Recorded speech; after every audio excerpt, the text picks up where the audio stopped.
നിരോധിത ഭീകരവാദ സംഘടനയായ പോപ്പുലർ ഫ്രണ്ടിന്റെ സംസ്ഥാന കമ്മിറ്റി ഓഫീസ് പ്രവർത്തിച്ചിരുന്ന കെട്ടിടത്തിൽ നിന്ന് പേരും അഡ്രസ്സും അടങ്ങിയ ബോർഡ് ഇതുവരെ നീക്കം ചെയ്തിട്ടില്ല. കോഴിക്കോട് മീൻചന്തയിൽ യൂണിറ്റി സെന്റർ എന്ന പേരിലായിരുന്നു പോപ്പുലർ ഫ്രണ്ടിന്റെ ഓഫീസ് പ്രവർത്തിച്ചിരുന്നത്. നിരോധിത സംഘടനയാണെങ്കിലും പോപ്പുലർ ഫ്രണ്ടിന്റെ സംസ്ഥാന കമ്മിറ്റി ഓഫീസ് എന്ന പേരിൽ ഒരു ബിൽഡിംഗ് ഇപ്പോഴും അറിയപ്പെടുന്നുണ്ട് എന്നതാണ് വിരോധാഭാസം. കഴിഞ്ഞ ദിവസം കൊച്ചിയിലും ഇതേ സംഭവം ഉണ്ടായിരുന്നു. പറവൂരിൽ ഇത്തരത്തിൽ പോപ്പുലർ ഫ്രണ്ടിന്റെ പേരിൽ ഒരു വെയിറ്റിംഗ് ഷെഡ് ഉണ്ടായിട്ട് പോലും അത് ഇതുവരെ നീക്കം ചെയ്യാൻ പോലീസിന് സാധിച്ചിട്ടില്ല. മാത്രവുമല്ല, പലതവണ ചൂണ്ടിക്കാണിച്ചെങ്കിൽ പോലും പോലീസ് ആ ഒരു കാര്യത്തിൽ വീഴ്ച വരുത്തി.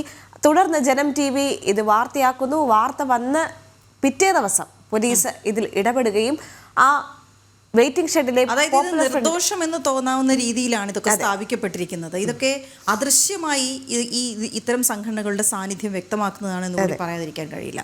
ശരി, ഗോകുൽ കെ വേണുഗോപാൽ ചേരുന്നുണ്ട്. ഗോകുൽ, ഇത്തരത്തിൽ കൊച്ചിയിലെ സംഭവം നമ്മൾ പറഞ്ഞു കഴിഞ്ഞു. ഇതുപോലെ തന്നെയാണ് കോഴിക്കോട്. ഇത്രയും നാളായിട്ട് എന്തുകൊണ്ടാണ് ഈ ഓഫീസിനെതിരെ നടപടിയൊന്നും എടുക്കാത്തത് എന്ന് പോലീസിന്റെ ഭാഗത്ത് നിന്ന് വിശദീകരണം ലഭിക്കുന്നുണ്ടോ? മറ്റ് വിവരങ്ങൾ എന്തൊക്കെയാണ്?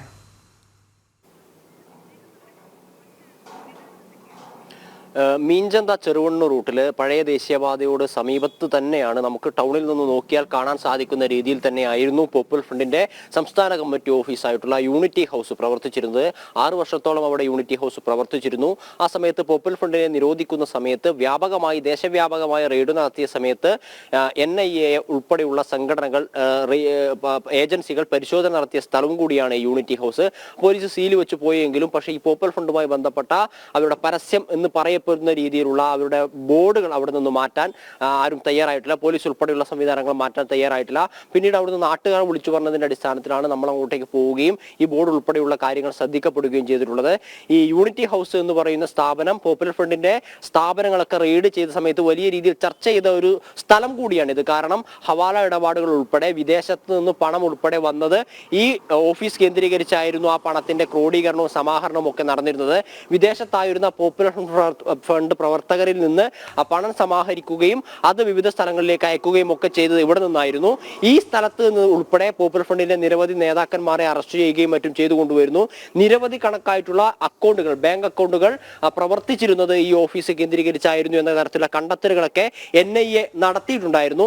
ആ ഓഫീസിന്റെ സ്ഥാപനമാണ്, അല്ലെങ്കിൽ ആ ഓഫീസിൽ നിന്ന സ്ഥലമാണ് ഇപ്പോഴും പോപ്പുലർ ഫ്രണ്ടിന്റെ ഓഫീസ് എന്ന രീതിയിൽ തന്നെ അറിഞ്ഞുകൊണ്ടിരിക്കുന്നത് എന്നുള്ളതാണ് വിരോധാഭാസം. 2022 സെപ്റ്റംബറിൽ ഈ പോപ്പുലർ ഫ്രണ്ട് നിരോധിച്ചു. പക്ഷേ 2.5 വർഷത്തിന് ശേഷവും ആ കെട്ടിടം മീൻചന്ത ആർട്സ് കോളേജിന് നേരെ എതിർവശത്തുള്ള ഓഫീസ്, പോപ്പുലർ ഫ്രണ്ടിന്റെ ഓഫീസ് പ്രവർത്തിച്ചിരുന്ന കെട്ടിടം ഇപ്പോഴും പോപ്പുലർ ഫ്രണ്ടിന്റെ ഓഫീസ് എന്ന രീതിയിൽ തന്നെ പ്രവർത്തിക്കുന്നു എന്നുള്ളത് വിരോധാഭാസമായി നിലനിൽക്കുന്നു എന്നുള്ളതാണ് പ്രധാനപ്പെട്ട കാര്യം. നേരത്തെ NIA ഉൾപ്പെടെയുള്ള ഏജൻസികൾ കണ്ടതുപോലെ രാജ്യവിരുദ്ധ പ്രവർത്തനങ്ങൾക്ക്, നിയമവിരുദ്ധ പ്രവർത്തനങ്ങൾക്കൊക്കെ കേന്ദ്രമായി പ്രവർത്തിച്ചിരുന്ന, അതിന്റെ കേരളത്തിലെ തന്നെ പ്രവർത്തനങ്ങളെ ഏകോപിപ്പിച്ചിരുന്ന, അതിനായിട്ടുള്ള ഫണ്ടുകൾ സമാഹരിച്ചിരുന്ന, ഫണ്ടുകൾ കൊണ്ടുവന്നിരുന്ന, അതിന്റെ കാര്യങ്ങളൊക്കെ കൈകാര്യം ചെയ്തിരുന്ന, അതിന്റെ പേരിൽ നിരവധിയായിട്ടുള്ള പോപ്പുലർ ഫ്രണ്ട് നേതാക്കളെ അറസ്റ്റ് ചെയ്തിരുന്ന സ്ഥാപനമാണ് ഇപ്പോഴും പോപ്പുലർ ഫ്രണ്ടിന്റെ ഓഫീസ് എന്നുള്ള രീതിയിൽ തന്നെ അറിയപ്പെടുന്നത്. പോപ്പുലർ ഫ്രണ്ടിന്റെ സംസ്ഥാന കമ്മിറ്റി ഓഫീസ് എന്നുള്ള രീതിയിൽ അറിയപ്പെടുന്നത്. യൂണിറ്റി ഹൗസ് എന്ന പേരിലായിരുന്നു അതിന്റെ പ്രവർത്തനമൊക്കെ നടന്നിരുന്നത്. 6 കൊല്ലത്തോളം യൂണിറ്റി ഹൗസ് എന്ന പേരിൽ പോപ്പുലർ ഫ്രണ്ടിന്റെ സംസ്ഥാന കമ്മിറ്റി ഓഫീസ് അവിടെയായിരുന്നു നിലനിന്നിരുന്നത്. മീൻചന്ത ആർട്സ് കോളേജിന് നേരെ ഓപ്പോസിറ്റുള്ള ബിൽഡിംഗിൽ 3ാമത്തെ നിലയിലാണ്. ഇപ്പോഴും നമുക്ക് അങ്ങോട്ടേക്ക് നോക്കിക്കഴിഞ്ഞാൽ പോപ്പുലർ ഫ്രണ്ട് ഓഫ് കേരളയുടെ സംസ്ഥാന കമ്മിറ്റി ഓഫീസ് ഇവിടെ പ്രവർത്തിക്കുന്നു എന്ന രീതിയിലാണ് ഒറ്റ നോട്ടത്തിൽ.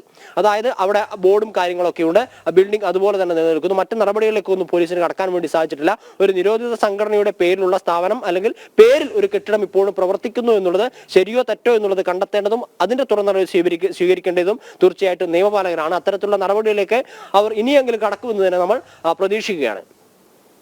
ഓക്കെ, ഗോകുൽ വിവരങ്ങൾ നൽകുകയായിരുന്നു. നിരോധിത സംഘടനയായ PFIയുടെ സംസ്ഥാന കമ്മിറ്റി ഓഫീസിൻ്റെ ബോർഡ് ഇപ്പോഴും അവിടെ പ്രവർത്തിക്കുന്നു. ഒരു ബോർഡ് വെച്ച് ഒരു ഓഫീസ് പ്രവർത്തിക്കുക എന്ന് പറയുമ്പോൾ, അല്ലെങ്കിൽ ഓഫീസ് അങ്ങനെ കെട്ടിടത്തിൻ്റെ ഒരു ബോർഡ് ഉണ്ട് എങ്കിൽ അങ്ങനെ ഒരു ഓഫീസ് ഉണ്ട് എന്നാണ് അർത്ഥമാക്കുന്നത്. ഇപ്പോഴും അതവിടെ ഉണ്ട് എന്ന് പറയുമ്പോൾ ഒരു പക്ഷേ അറിയാതെയെങ്കിലും ആളുകളുടെ വായിൽ ഈ ഓഫീസിനെ ചുറ്റിപ്പറ്റിയുള്ള ചില സൂചനകളും കാര്യങ്ങളും ഒക്കെ വരുമ്പോൾ ഇതെല്ലാം സമൂഹത്തിൽ എത്ര കണ്ട് സജീവമാക്കി നിർത്തുന്നു ഇങ്ങനൊരു സംഘടനയെന്നുകൂടി ഓർക്കേണ്ടതുണ്ട്. അത്